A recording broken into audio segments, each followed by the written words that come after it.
நம்ம ராமநாதபுரத்தை சார்ந்த இளம் விஞ்ஞானிகள் ஏதாவது புதுசா ஏதாவது கண்டுபிடிச்சு இஸ்ரோக்கு போவாங்கன்னு பார்த்தா சீக்கிரம் இஸ்துக்குன்னு போயிடுவாங்க போல. ஏன் இதை நான் சொல்றேன்னா, நம்ம ராமநாதபுரத்துக்குன்னு ஒரு சில பெருமைகள் இருக்கு. நம்ம சேது மன்னர்கள் ஆட்சி செய்யப்பட்ட சேது சீமை. நம்ம மாவட்டத்துல பாத்தீங்கன்னா காமராஜர், முத்துராமலிங்க தேவர், இமானுவேல் சேகரனார், ஏபிஜே அப்துல் கலாம் போன்ற தலைவர்கள் பிறந்த நம்ம மாவட்டத்தில் இன்னும் பெருமை சேர்க்கும் விதமா இப்ப இருக்கிற இளைஞர்கள் என்ன பண்ணிருக்காங்கன்னா, மெத்துன்னு ஒரு சிந்தட்டிக் ட்ரக்கை உருவாக்கியிருக்காங்க. இது வந்து ரொம்ப கேவலமான செயல். முன்னாடிலாம் நம்ம மாவட்டத்தில் பார்த்தீங்கன்னா ட்ரக்ஸ் கடத்தல் போன்ற விஷயத்தான் கேள்விப்பட்டிருக்கோம். இப்போ அதுக்கு ஒரு படி மேலே போய் மேனுஃபேக்சரிங் லெவலில் வந்து நம்ம ஆளு கலக்கிட்டாங்க.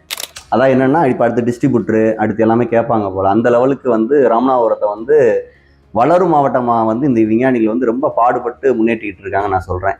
அதில் என்னன்னா, இந்த மாதிரி சிந்தட்டிக் ட்ரக் வந்து 1 கிராமோட எஃபெக்டே ரொம்ப மோசம்னு சொல்லும்போது 3 கிலோ ப்ராடக்டை பிடிச்சிருக்காங்க. இந்த போதை கும்பலை வந்து கரெக்டாக பிளான் பண்ணி அரெஸ்ட் பண்ண நமது ராமநாதபுரம் மாவட்ட தலைமை காவல் அதிகாரி அனைவருக்கும் நன்றியை தெரிவிச்சுக்கிறோம்.